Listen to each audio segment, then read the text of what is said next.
What about eviction decrees passed by courts without compensation to Pagri tenants? An argument regarding the rights of Pagri tenants under Section 56 of the Maharashtra Rent Control Act. Let's break it down with examples. 1. Mandatory compensation in eviction decrees. Under Section 56, when a Pagri tenant is evicted, the landlord must pay fair market value compensation. This was not consistently enforced in all eviction cases since 1999. For example, in a hypothetical case, tenant A has been living in a rented property since 1985 under the Pagri system. After a court issues an eviction order in 2000, it fails to mandate the landlord to compensate tenant A. The landlord takes possession without paying any compensation, which contradicts the provisions of Section 56.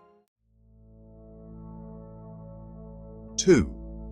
Retrospective liability.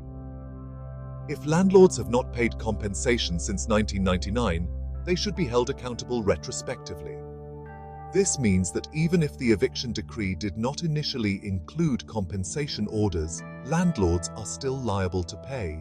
For example, tenant B was evicted in 2005 without receiving compensation.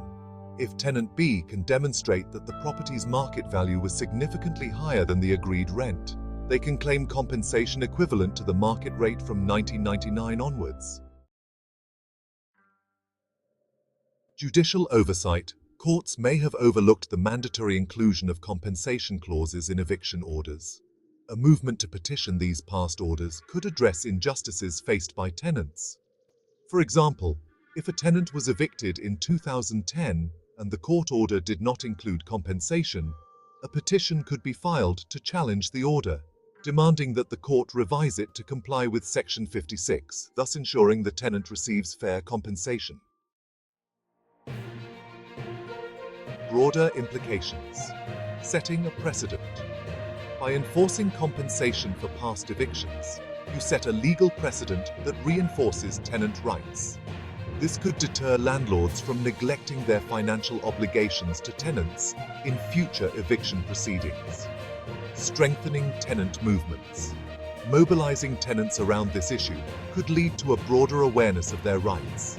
For example, organizing community meetings where affected tenants can share their experiences can strengthen your campaign. Legal reform.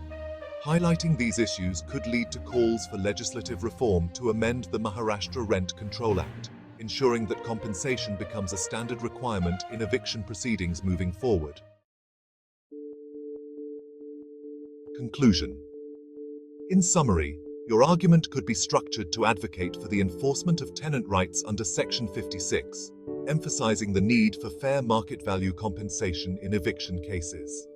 By providing clear examples and outlining potential actions, you can effectively present a compelling case for the protection of Pagri tenants' rights, potentially leading to significant legal and social changes.